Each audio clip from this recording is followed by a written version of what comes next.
Okay, next point आता है health care and equality. तो हेल्थ केयर और इक्वालिटी यानी कि हम ये देखते हैं कि जो हेल्थ केयर फैसिलिटी है वो सबको प्रोवाइड हो रही है कि नहीं हो रही है। Is adequate health care available to all. तो हेल्थ केयर जो फैसिलिटीज़ है वो सबको प्रोवाइड हो रही है कि नहीं हो रही है, या उसमें ये फॉर एग्जांपल हमने जो फर्स्ट चैप्टर था हमारा ऑन इक्वालिटी, वहाँ पे हमने कांता का एग्जांपल जो देखा था कि वो वोट करने के लिए तो सबको एक लाइन में, हर किसी को लाइन में खड़ा होना पड़ा था, लेकिन जब जैसे ही वो इलाज के लिए जाती है अपनी बेटी के, तो उसको हॉस्पिटल में एक और लाइन का जो है उनको फेस करना पड़ता है, जबकि जो जैन साहब है उनको नहीं करना पड़ता। यही एग्जाम्पल हमें सेकंड चैप्टर में भी मिला अमन और रंजन के कंपैरिजन में, कि अमन जो है वो प्राइवेट हॉस्पिटल में, अमन जो है वो पब्लिक हॉस्पिटल में जाता है जहाँ पे उसको लाइन में जाना पड़ता है, और मतलब एक ही दिन में 2 बार लाइन में लगना पड़ता है, एक टेस्ट के लिए और दूसरा इलाज के लिए। और रंजन जो है उसको डायरेक्ट प्राइवेट हॉस्पिटल में इलाज जो है, ट्रीटमेंट जो है वो प्रोवाइड हो जाता है। ठीक है, तो ये कहते हैं कि जो ये ट्रीटमेंट है ये क्या सबको ऐसे मतलब प्रोवाइड होता है, अवेलेबल होता है कि नहीं होता है। अब ये एग्जांपल यहाँ आता है कि इसके पीछे रीज़न क्या है, कि हम ये कह सकते हैं कि नहीं, इंडिया में जो है हेल्थ केयर सर्विसेज है वो सबको प्रोवाइड नहीं होती। तो उसके पीछे रीजंस क्या होंगे। फर्स्ट आएगा कि private health facilities are increasing as compare to the public. तो पब्लिक जो फैसिलिटीज़ है उसके कंपैरिजन में प्राइवेट हॉस्पिटल्स जो या उनकी जो फैसिलिटीज़ हैं वो ज़्यादा बढ़ रही है। ठीक है, नेक्स्ट आता है कि प्राइवेट हॉस्पिटल्स हैं वो रन करते हैं फॉर द प्रॉफिट पर्पज़। तो उनका जो मेन पर्पज़ होता है वो सिर्फ प्रॉफिट के लिए वर्क करते हैं। नेक्स्ट है कि mostly constructed in urban area. तो ज़्यादातर जितने भी हॉस्पिटल्स या अच्छे हॉस्पिटल्स हैं वो कहाँ पे होते हैं, अर्बन एरियाज़ में होते हैं। नेक्स्ट पॉइंट आता है कि वेरी कॉस्टली। तो प्राइवेट हॉस्पिटल्स जो हैं वो वेरी कॉस्टली होते हैं। ओके, नेक्स्ट है फिर इन सारे फैक्टर्स के अलावा not only money but other factors also affect the treatment. तो इन फैक्टर्स के अलावा भी कुछ और फैक्टर्स हैं जो ट्रीटमेंट को अफेक्ट करते हैं, लाइक जैसे सेक्स इशू। ठीक है, तो इसमें क्या होता है कि भी वुमेंस के ट्रीटमेंट मतलब वुमेंस की सिचुएशन जो हेल्थ फैसिलिटी को मेंस के उसमें कंपैरिजन में मतलब ज़्यादा कंसीडर किया जाता है। ओके, तो ऐसे ही अलग अलग तरह के कुछ फैक्टर्स आते हैं। अब आता है कि ये जो मतलब हमारे यहाँ पर हेल्थ कंडीशंस जो है इंडिया में हमारे कंट्री में अच्छी नहीं है, नॉट गुड। ठीक है, तो इनको ठीक करने के लिए कौन से इनिशिएटिव्स है, what initiatives to be taken, या हमें कौन से जो रास्ता है कोई वो अपनाना चाहिए। ठीक है, तो इसके लिए क्या आएगा कि रिस्पॉन्सिबिलिटी ऑफ गवर्नमेंट। तो जो हेल्थ कंडीशंस हैं वे they are not good in our country, तो providing quality and adequate health services to all the citizens in the is that the responsibility of our government। तो ये उनको अच्छी सेहत प्रोवाइड करने के लिए, अच्छी हेल्थ प्रोवाइड के लिए जो भी नीड्स, जो भी सिचुएशंस चाहिए उनको फुलफ़िल करने के लिए गवर्नमेंट की रिस्पॉन्सिबिलिटी है। हेल्थ सर्विसेज प्रोवाइड करना गवर्नमेंट की रिस्पॉन्सिबिलिटी है। फिर नेक्स्ट है कि necessary to work on the basic amenities and health situation.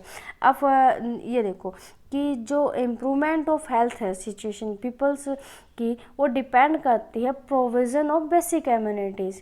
ठीक है, तो इसके लिए नेसेसरी होगा इन दोनों चीज़ों पे काम करना, दोनों पे बेसिक एम्यूनिटीज़ पे भी और हेल्थ सिचुएशन ऑफ पीपल। ठीक है, इन दोनों वर्क पॉलिसीज़ पे गवर्नमेंट को काम करना पड़ेगा। अब मतलब इनिशिएटिव्स टू बी टेकन में इसमें हम मतलब एग्जाम्पल ले सकते हैं। हमारे चैप्टर में आता है 2 एग्जाम्पल आते हैं। फर्स्ट आता है केरला एक्सपीरियंस। ठीक है, तो केरला की जो स्टेट गवर्नमेंट थी उन्होंने यहाँ पर अपने स्टेट में हेल्थ सर्विसेज को अच्छा करने के लिए, ठीक है, कौन कौन सा जो पॉइंट रखे थे या कौन कौन से रास्ता उन्होंने अपनाया वो पॉइंट आउट करते हैं। तो केरला एक्सपीरियंस क्या करते हैं, Kerala has made effort to provide adequate health care to its people. तो उन्होंने एफर्ट किए अच्छी सेहत प्रोवाइड करने के लिए अपने लोगों को। क्या किया कि in 1996 state government gave 40% budget to panchayat to provide good health care facility. तो उन्होंने अपने बजट का 40% था वो सिर्फ और सिर्फ हेल्थ केयर सिस्टम को अच्छा करने के लिए, हेल्थ केयर फैसिलिटीज़ है वो प्रोवाइड करने के लिए पंचायत, ग्राम पंचायत जो होती है, यानी कि क्योंकि हमें पता है कि इंडिया की जो 70% जो पॉपुलेशन है वो रूरल एरिया में रहती है, इसीलिए उन्होंने अपना जो उनके जो गांव थे उनकी हेल्थ सर्विसेज अच्छी करने के लिए ये किया। ठीक है, तो 40% बजट उन्होंने पंचायत को दिए। नेक्स्ट किया कि उन्होंने प्रॉपर प्लानिंग की इसके लिए, तो प्रॉपर प्लानिंग वाज डन। ठीक है, तो उन्होंने प्रॉपर प्लानिंग की कि पैसा कैसे, कहाँ पर मनी को हम लगाएंगे। ओके, तो उन्होंने फैसिलिटीज़ क्या क्या प्रोवाइड की, safe water, food and women's development and education were provided. ठीक है, तो जो बजट उन्होंने पंचायत को प्रोवाइड किया था वो उन्होंने सेफ वाटर, अच्छा पानी देने के लिए, नेरिश्ड फूड प्रोवाइड करने के लिए, बच्चों का नेरिश्ड फूड देने के लिए, वुमेंस की डेवलपमेंट के लिए और एजुकेशन प्रोवाइड करने के लिए, ताकि हर कोई मतलब एजुकेटेड पर्सन जो है वो अपनी हेल्थ का ज़्यादा ध्यान रखते, इसीलिए एजुकेशन प्रोवाइड करने के लिए भी उन्होंने अपने बजट को लगाया। ओके, नेक्स्ट एग्जाम्पल है वो एज कंट्री है, उसमें लेते हैं हम कोस्टा रिका अप्रोच। ठीक है, तो कोस्टा रिका क्या है, कोस्टा रिका एक कंट्री है साउथ अमेरिका की। ओके, तो वहाँ पर भी जो है हेल्थ सिस्टम बहुत अच्छा माना जाता है।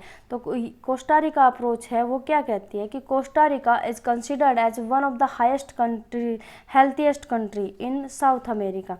साउथ अमेरिका की हेल्थीएस्ट कंट्री में से एक आती है। वहाँ की गवर्नमेंट कहते हैं government have took an approach not having an army. तो उन्होंने एक अप्रोच किया, मतलब उन्होंने एक ऐसा एफर्ट लगाया कि उन्होंने आर्मी पे पैसा खर्च नहीं किया या उन्होंने आर्मी को सपोर्ट नहीं किया।